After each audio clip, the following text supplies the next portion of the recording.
Okay, good morning. My name's Mark Tabladillo. I often go by Mark Tab. And if you need to remember that, it's on the keyboard, T-A-B. I get a royalty every time you press it. I don't know. I need to be here. Feel free to connect with me on LinkedIn, and I'm also on Twitter at MarkTabNet. Outline for this, we got 3 parts. First of all is getting started with data science. That's the first thing.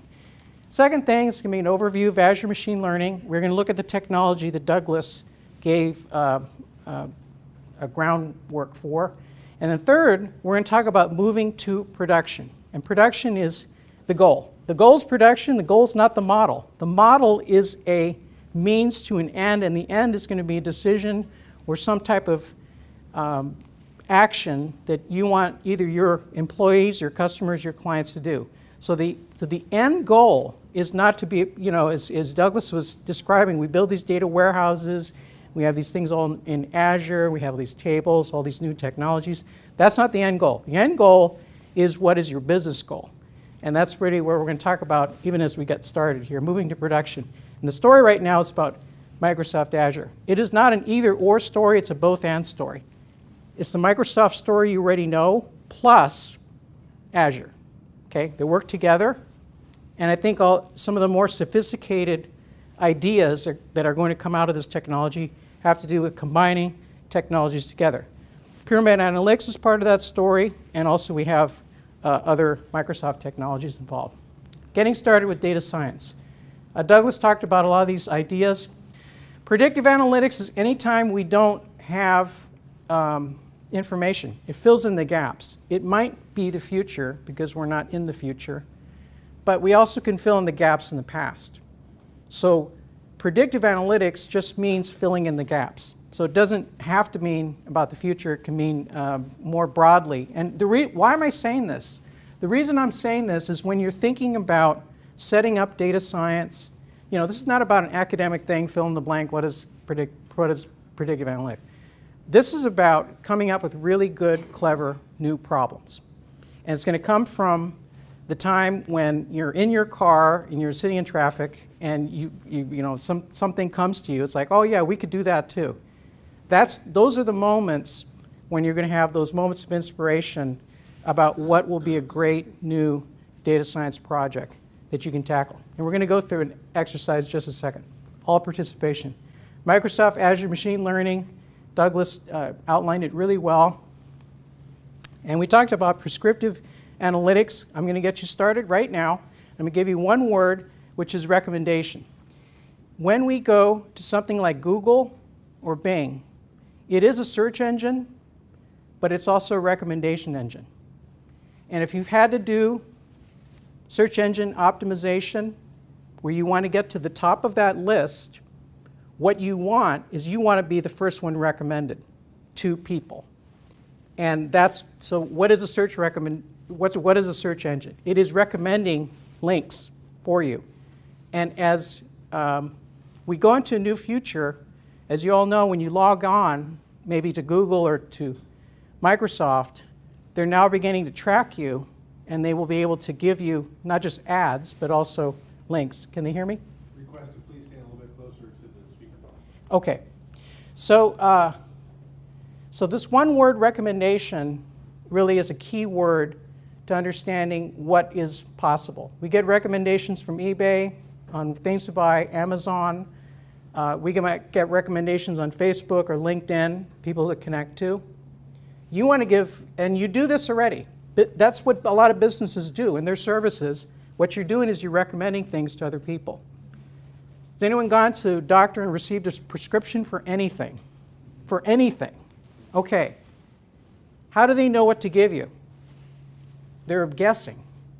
And even if they have your medical history and even if giving you the same dose, 20 times for the last 20 years, it's still based on guesswork that it's going to work well the next time.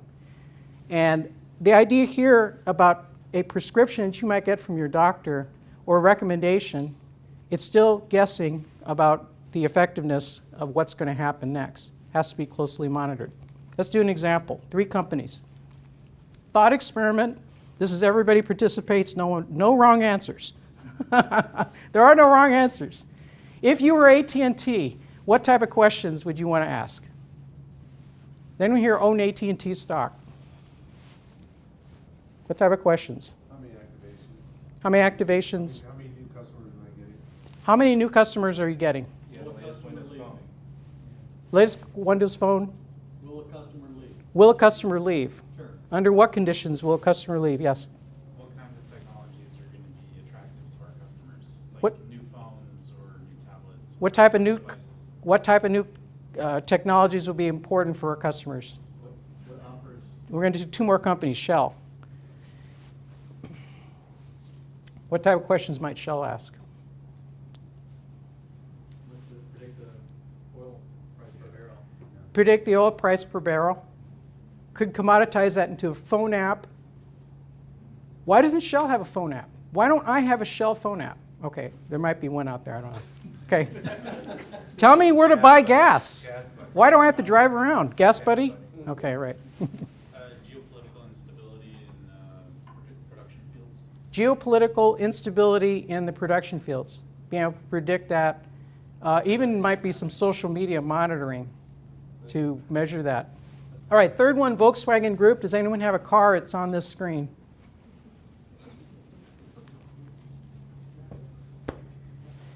What if you were Volkswagen Group? I wouldn't mind that bottom row. At the bottom row, right? All right. Yeah, that's a nice bottom row down there. In fact, I don't know, Bentley's right here in the center. Okay, there's some nice brands. Okay, so some of the questions, auto. You're the auto company. I read a Recalls, safety, recalls and safety issues. would it save lawsuits? Would it save lawsuits? Crash test dummy data? Crash test dummy data. Consumer spending data? Consumer spending data.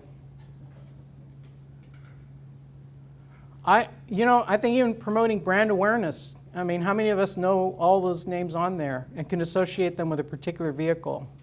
And does it mean anything to you? Yes? No, I can associate vehicle models to, but I'm more of a motorhead. Oh, you're more of the motorhead, so you already follow it. Okay. Yeah, so Forgot Corvette. Corvette. New Corvette. Then That's the best. well, Jason's insisting the new Corvette's the best. Sorry, Volkswagen. All right, so anyway, the reason I bring this up, sometimes I've talked with audiences and it's hard to get started. And I'm going to even be more specific because we're going to go through another one.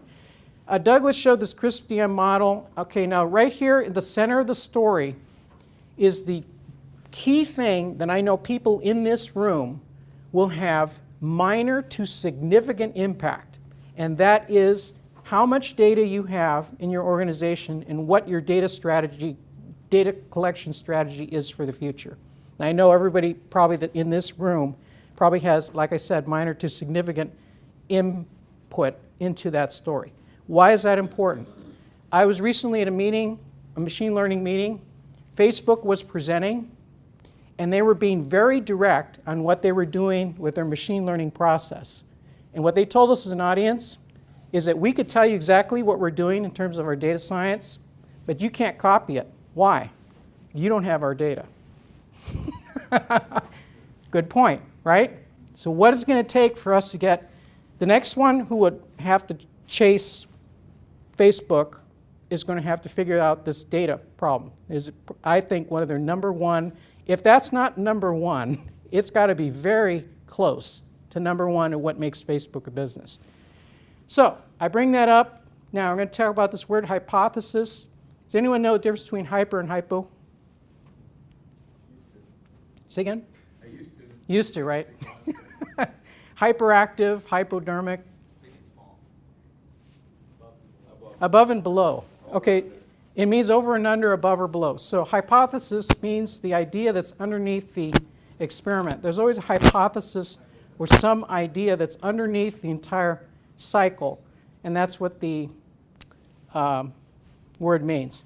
Now, here's how to get started. I'm going to be very specific. I showed this graph to someone who had gone to SAS Enterprise Minor Training, and somehow they did not get this picture. How do I exactly get started? I am going to show you. So you have these cases, and maybe each case is a customer. And then across the top of the screen, you have demographics. You may know some behavior characteristics of your customer or client. Now, these cases also could be manufacturing runs. If you're in a manufacturing business, each row would be maybe a sample of what products that you're making, or anything that's in the rows would be the cases. Then you have information at the top. And you have to make this flattened top. Table view, each row is a case, the columns are demographic or behavioral. I only have like 7. Real world problems, hundreds. Real world, if not thousands. You have to run an experiment. Somebody told me, can data science tell me what will happen if I change my price by 20%? And my first question to them is, have you changed the price by 20%? And I said, no. They said, no. And I said, well, the first thing you have to do is change your price by 20%. And now we might hate to hear this. Heard this does happen in the insurance industry. They will give slightly different prices to different people, just to see how people will behave at certain price points. You might hate that this happens, but this is how you run the experiment. You can't find out what people are going to respond to unless you do an initial sample, run an experiment, and then get some outcomes. And then over here on the right, that's when you're building your first model. You're building a model. Often you get more than one outcome from an experiment. You don't get just one. Then later on, you have new data. You have these cases. You have those same demographic variables, behavior variables. In the past, you already had run this experiment. You have all these models. They already exist. Then you have that query. This is what makes machine learning or data science different. You're not querying the database. You're not querying the cube. You're querying the model. You're not querying the database. That's what makes this different. You're querying the model, then you get predictions. Right? So that's how it works. Now, just those 2 slides right there. Price of admission, I'll tell you what, 2 minutes, it's summarizing exactly what data science is. What is this whole model thing about? How often does when does a model expire? I said it's often like food. Now, guess what? It doesn't come with a pre-stamped, Microsoft's going to print a label there, tell you when it's best by, where you can go through your refrigerator and decide what to throw out. You're going to have to decide when you're going to need to change it. How fast is this data changing? How fast are things changing? Is it valid for me to use data from 5 years ago, 10 years ago? Maybe. Maybe in the last 6 months, things have been really weird. And I don't want to use that last 6 months, and I want to use the data that's like 3 years before that to build my model, because the last 6 months have been weird. These are the types of questions. Now, those questions that I'm talking about right now, for this audience, and you might have other people who are actually building these models for you, these are the questions that are going to sway the whole result of the experiment, because it has to do with where's this data coming from, what data do we need to consider, what's possible. These are all the questions that the higher level, IT, C-level, CIO level people, architects, need to be thinking about. Okay? Mechanics of data mining, simple. It should be. The questions I just talked about are going to have to do with the direction of your business. Okay, so overview of Azure Machine Learning. Let's look at some actual demos. So I'm going to now go out of slide mode. Now we've done our little thought experiment. And I'm going to show you the tool. What we're going to use is, okay, kind of can see on the screen probably what they are seeing on remotely, and that is that you are on you're on my second monitor. All right, so if I sign on to Azure, now to get started with Azure, you can sign up right now with an email. You can get it 1 month free. If you have MSDN, you will get credits. I have MSDN, so I get credits. How much credits? $150 credit per month. Now, it's not like I can take the rest of it and get a check back from Microsoft, because I don't. Don't I wish? All right, but I'm just telling you, it does have a credit limit there for me. It's a fixed credit limit. When it runs out, everything shuts off. Okay, that's the way it works, unless I put more in, more money in. Okay. All right, so Azure, you sign up there, you get online, And then when you log on, the first thing you see on the left side, and let me turn on my pointer because this is easier to see. No, of course, oh, here it is, okay. Okay, this is the one I like because you can see where I am. All right, so on the left side you have all items. Now what we'll have here is just a list of all items, and I can sort it by name, type, status, subscription. And as you can see here it says Visual Studio Ultimate, which is how I have access. Down the left side, Microsoft is building out. And there will be continuous addition of new things in here on the left. And you're going to have to come back here to Tampa office and see what Matt and Jason have to show you on the left column. All right? Today we're talking about machine learning. So I'm going to do machine learning, go in here. Right now I have what's called a workspace. I can make multiple workspaces. I can invite my friends to share specific workspaces. I can have different workspaces for different teams. Okay, so that's the idea. So this is my workspace. Sign into Azure Machine Learning. Click the button. All right, when it comes up, now I have experiments here that I've already done. We're going to look at some. But first I want to show you that there are samples. The reason I want to show you there are samples is because we're only going to focus on one experiment, just to keep it simple, because we want to focus on kind of what it does rather than the example. But I know that my example might not speak to your particular business. There may be a sample already in here that does. Okay, and if you have a team or if you yourself want to go in here and see what some of the examples are, they're already in here. They're already built, and so they're read-only. So what you do is you make a copy. You can tinker it and play with it all you want. They're all done in sample data. It's already there. Some of them have videos, but the idea here is that you can see some examples that Microsoft has already made for you. Okay, this is called the Blood Transfusion Service Center Dataset. We decided to pick this one because this is a medical example. This one has 700 observations. Now, it might not sound like it's not a big data example, but as I've told people, this is a clinical data example. And if you were collecting clinical data, you would be very lucky if you could spend $100 per person and get good data, even with volunteers, because you have to pay for medical people, you have to have people come in, be measured, you may have to take samples from them, you have to store those samples. So this is more than just entering information into a database. Medical samples are expensive. This one happens to be for blood transfusion. The idea here was to have these data. This was done in Taiwan, and I think it might be Hsinchu City. Hsinchu City is Taiwan. So this study adopted a donor database of blood transfusion service center. The center passes their blood transfusion service bus to one university in there to gather blood donated, and there were 700 donors were chosen for this story. So here is the description. So these are the variable names, variable types, a measurement unit, a brief description of this blood data. What they know, okay, now remember on my previous graph I talked about inputs and outputs. The inputs are these first four variables: the recency, the frequency, the total number of donations, monetary.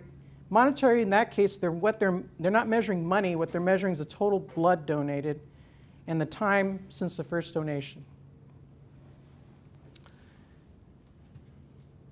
Okay, now what they were predicting is a binary variable representing whether that person donated blood in March 2007. So this is looking backward. So remember what I said earlier, predictive analytics does not always lead to look forward. Sometimes you're doing something as an investigation where you're looking backward to fill in a gap in information. I've used, in another setting, an example of predicting marriage. And it's assuming that in your demographic data, let's say you were a bank and you collected this marriage status variable and it's missing. Demographic variables are often missing. It doesn't predict whether you're going to be married. What that type of argument is predicts whether you are married, like married right now. Why might you need to know that? You might need to know that if you were doing some sort of marketing campaign or something like that. So again, prediction doesn't necessarily have to do with the future, it just has to do with the unknown.